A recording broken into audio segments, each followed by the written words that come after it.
bugün Göyçayımızda zəfərin 5-ci il dönümüdür. Allah bütün şəhidlərə rəhmət, qazilərimizə şəfa versin. Sabah isə Göyçayımızda Narın 16-cı festivalı qeyd olunacaq. Bununla yanaşı isə bayrağımızın 107 illiyidir. Azərbaycan Respublikasının dövlət bayrağı Azərbaycan dövlətinin suverenliyinin rəmzidir.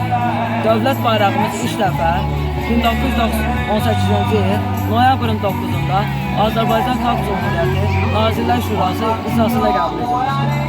Azərbaycan Respublikası müstəqilliyini bərpa etdikdən sonra 5 fevral 1991-ci ildə Respublikanın Ali Sovet tərəfindən Azərbaycanın müstəqil rəmzi olaraq təsdiq edilmişdir.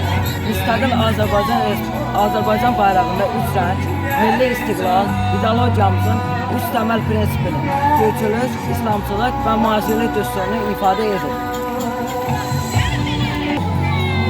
Çok adam vardı bir belə.